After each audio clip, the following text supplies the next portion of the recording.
let's dive deep into the roots of rock and roll, specifically rockabilly music. Ah, We yeah. want to uncover where it came from, the big names, and what made it so memorable. Right. Looks like we've got some solid sources to guide us. The Wikipedia entries on rockabilly and the origins of rock and roll. Good stuff. So it's easy to think musical genres just pop up out of nowhere. But it's usually not that simple. Right? Not at all. Rockabilly, for example. Think of it like a river with a bunch of streams all feeding into it. Okay, I like that. Yeah. So then how do we even define rockabilly? What separates it from just plain country or rhythm and blues? It's that fusion, that mix. Rockabilly grabs that raw energy from rhythm and blues, Yeah, and blends it with that twang from country music. I see. In fact, the word rockabilly itself kind of tells the story, right? Rock from rock and roll and hillbilly, which is what they used to call country music back then. Oh, I see. But it's more than just those two.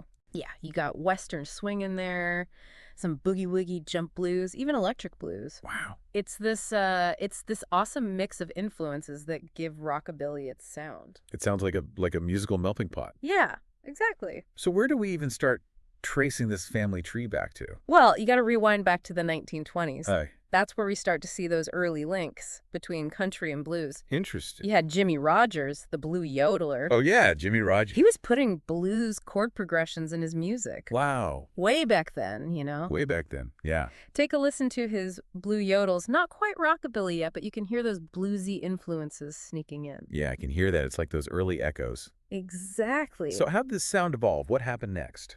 The 1930s and 40s were a time of some serious musical innovation. I bet. That's when Western swing takes off. Oh, yeah.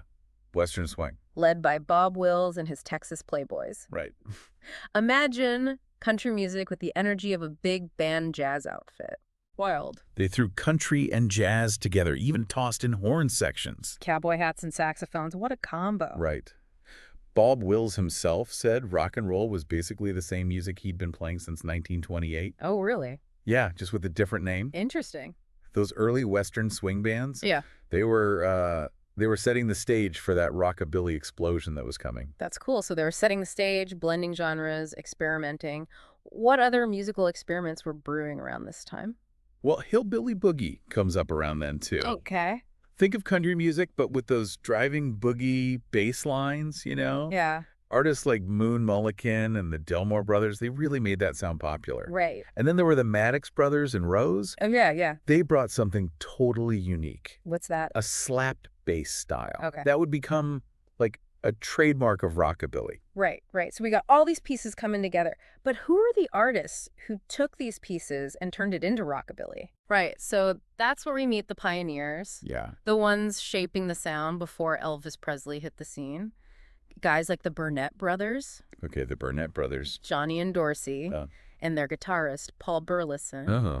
They were playing this mix of blues, country, and something totally new Where were they playing? in Memphis, early 50s. Memphis, okay. I bet there's a story behind their music. Oh, definitely.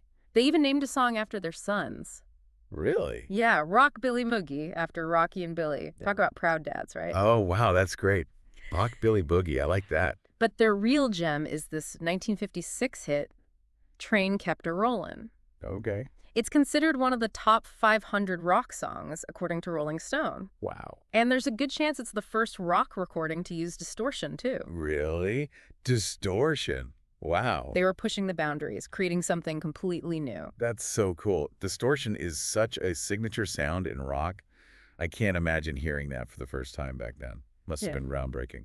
Oh, totally. It was raw, edgy, something no one had heard before. Yeah. The Burnett brothers and other artists like them, they were experimenting, innovating. That's what it's all about. And that paved the way for the whole rockabilly explosion. Right.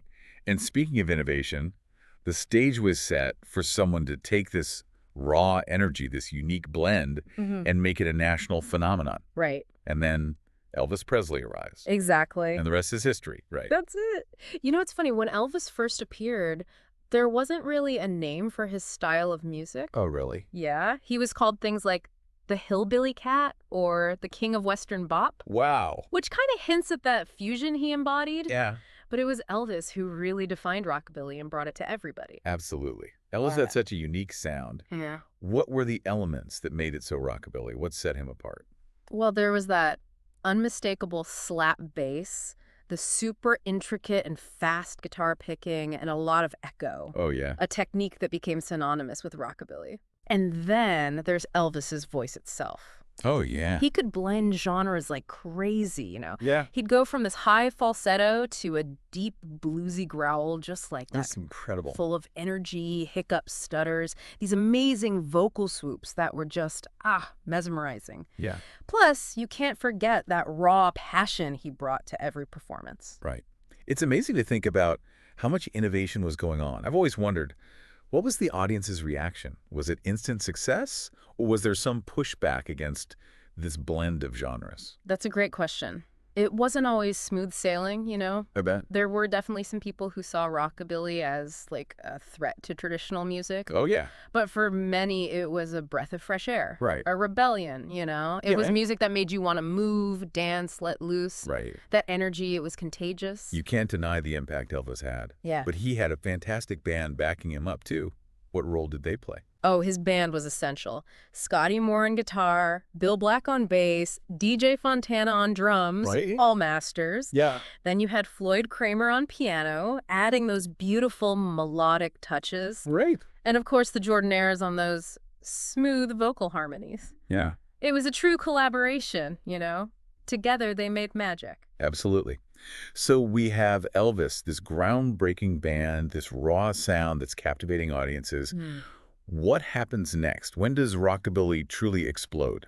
Well, Elvis lit the fuse in 54 and 55, but the real explosion comes in 56. 56. That's when rockabilly went from regional to national. Okay. And that's when we see a wave of new artists who help shape the genre. This is where it gets really interesting. It does. We've got the foundation laid, Yeah. and now we see how it unfolds. Exactly. 1956 was big, a real turning point. It's when rockabilly breaks through. We've mentioned Bill Flagg, right? He was already using the term rockabilly back in 53. Oh, yeah.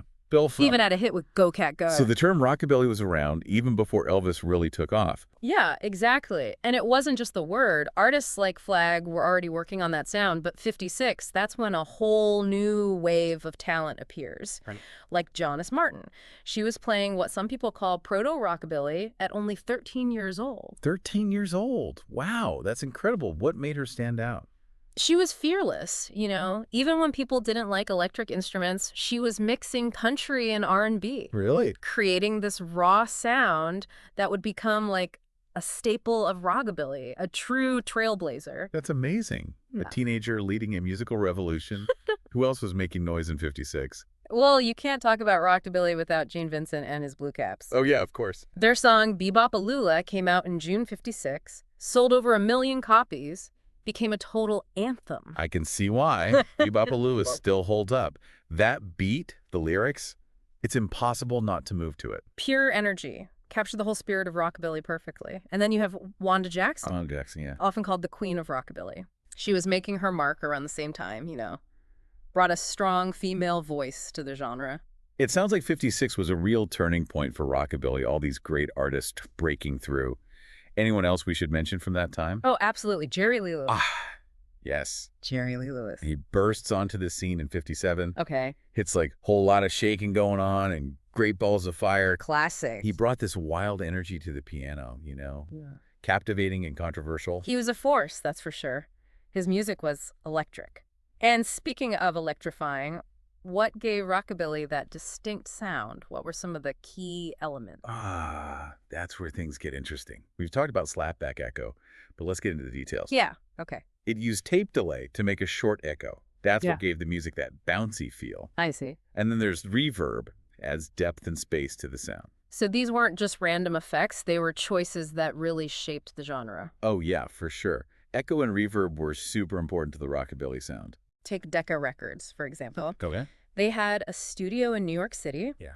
It was actually a former ballroom with a domed ceiling. No way. Yeah, that created natural reverb. Wow. You can hear it on Bill Haley and his Comets Rock Around the Clock. So the building itself was part of the music. That's amazing. It is, isn't it? And then there's Sam Phillips, you Yeah. know? Yeah, at Sun Records. A true innovator with sound, used tape machines and all sorts of creative ways to make more echo and depth. So cool. It's like these producers were like sculpting the sound. Yeah, exactly. It makes you realize how much the tech available influences the development of a genre. For sure. They were pushing the limits of what they had. Yeah. It created a sound that was both raw and polished at the same time. Defined rockabilly, really. What about the instruments themselves? Did any particular instruments play a key role in that rockabilly sound? Well, you have your core trio, of course. Right, guitar, bass, drums. But it's how they played them that made the difference. Okay, how so? The guitarists, they used intricate finger-picking styles. Things like chicken picking to get those licks. Oh, yeah. And the bassists used that slap technique we mentioned for that driving rhythm. So it was the techniques as much as the instruments themselves. Exactly. They brought their own style, their own flair. Right. Pushed those instruments to the limit, created something new. So rockabilly was born in the American South, but its reach went way beyond that. Oh, didn't it? yeah, big time. And one of the most surprising things is its influence on a British band that became huge. Right. The Beatles. The Beatles. Wow, that's not what I expected. What's the connection there? The Beatles, especially early on, they loved rockabilly. Really? Covered tons of rockabilly classics live. You can hear that influence in their early songwriting. Interesting. John Lennon even put out a solo album in the 70s called Rock and Roll, a tribute to the genre. Wow, I had no idea. John Lennon was such a rockabilly fan. Did the other Beatles share that passion? Oh, yeah, they did. Ringo Starr had a hit with a cover of Johnny Burnett's Year 16. Oh, wow. And Paul McCartney. Yeah. He's got a deep connection to rockabilly. Does he? Worked with Carl Perkins. Wow. Even released a whole album of rockabilly covers called Run Devil Run. It's amazing how this music from the heart of America traveled across the ocean and influenced one of the biggest bands ever. Shows how music can break down borders. It really does. And it shows that rockabilly wasn't just a fad. It was a phenomenon that had a real lasting impact on music. So we've gone from those early blues and country roots to those pioneers who shaped the sound, all the way to rockabilly's impact on bands like the Beatles. Yeah. What an incredible journey. It is. But what's it all mean? What's rockabilly's lasting legacy? You know what's really cool is rockabilly's story didn't just end in the 50s. Didn't it? Nope. It's still going, still influencing music today. So it's more than just nostalgia. Rockabilly is still relevant. Absolutely. It laid the foundation for so much of what we call rock and roll today. That rawness, the rebellious spirit, the guitar focus, the driving rhythms, it's all still at the core of rock. I can hear that connection. Are there any specific examples of how rockabilly has influenced modern music? Think about punk rock in the 70s. Bands like the Ramones, the Cramps. Yeah. They drew a lot from that stripped-down, raw energy of early rockabilly. Oh, okay. And then in the 80s, you had psychobilly. Psychobilly. What's that? It's this crazy mix of rockabilly, punk rock, and horror imagery. Horror imagery. Okay. Yeah. That sounds wild. What's it like? Picture upright basses, distorted guitars, lyrics about zombies and aliens. Wow. It takes rockabilly's energy and attitude and pushes it to the extreme. That's pretty extreme. Oh, and even today you'll find artists using bits of rockabilly in their music. Really? Yeah, like a subtle guitar riff, a driving beat, a touch of that old swagger. So rockabilly's legacy isn't just the music. No. It's the attitude, the energy, that rebellious spirit. It's still inspiring. Exactly. It's about breaking boundaries, blending genres, and having the guts to create something new and exciting. That never goes out of style. Yep. Well, this deep dive has been incredible, from the blues and country roots to icons like Elvis and Jerry Lee Lewis, all the way to rockabilly's impact today. Yes. We covered a lot. We did. As we wrap up, here's something to think about. How did this music, born in a specific time and place, become a global thing? What is it about rockabilly that still connects with people worldwide? Yeah, good questions. Ones to ponder as you explore this awesome genre. Awesome questions indeed. Thanks for joining us on this deep dive into rockabilly history. You bet. We'll see you on the next one.